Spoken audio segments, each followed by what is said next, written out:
July నుంచి రుణమాఫీ మొదలు పెట్టబోతున్నట్లు మంత్రి పొంగులేటి శ్రీనివాసరెడ్డి తెలిపారు. ఖమ్మం జిల్లా నేలకొండపల్లి మండలంలో ఆయన పలు కార్యక్రమాల్లో పాల్గొన్నారు.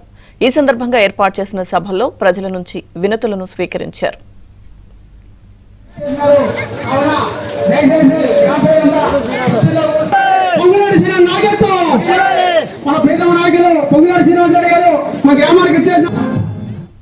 ప్రభుత్వం రైతులకు చేస్తున్న రుణమాఫీని తట్టుకోలేక ప్రతిపక్షం వారు నోరుజారి మాట్లాడుతున్నారని మంత్రి పొంగులేటి శ్రీనివాసరెడ్డి మండిపడ్డారు. ఇచ్చిన మాట ప్రకారం రైతులకు రుణమాఫీ కోసం అన్ని సమకూరుస్తున్నామన్నారు.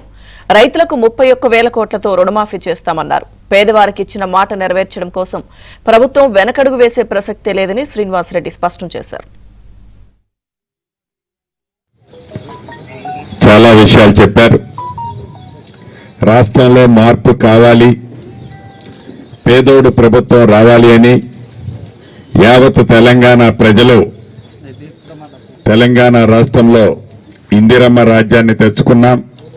ఆ ఇందిరమ్మ రాజ్యంలో మీరు ఆశీర్వదించి దీవించి పంపించిన మీ ఇంటి పెద్ద కొడుకుగా నన్ను మనసు పెట్టి దీవించి పంపిస్తే రాష్ట్ర ప్రభుత్వంలో ఒక మంచి మంత్రిని అయ్యాను అంటే అది మీరిచ్చిన చలవ అని మనస్ఫూర్తిగా మీకు తెలుపుకుంటున్నాను. అర్హులైన వాళ్ళు పేదవాడి ప్రభుత్వం ఇది. అర్హులైన ప్రతి ఒక్కళ్ళకి రేషన్ కార్డుతో పాటు ఆసరా పెన్షన్ కూడా ఈ ప్రభుత్వం ఇవ్వటానికి సిద్ధంగా ఉంది. అర్హులైన వాళ్ళకే ఇవ్వటం జరుగుద్ది. అర్హులు కాని వాళ్ళకి ఇంకొక సాయం తీసుకోండి. అంతేగాని శ్రీనివాసరెడ్డి గారు అంటే నాకు రేషన్ కార్డు నాకు పెన్షన్ అని అంటే ఇబ్బంది అవుతుంది. నిజంగా పేదవాడు ఎవడైతే ఉన్నాడో, ఇబ్బంది ఉన్నదో ఎవరికైతే ఉందో, అర్హులైన వాళ్ళు ఎవరైతే ఉందో వాళ్ళకి తప్పకుండా ఈ ప్రభుత్వం ఇవ్వడానికి సిద్ధంగా ఉంది.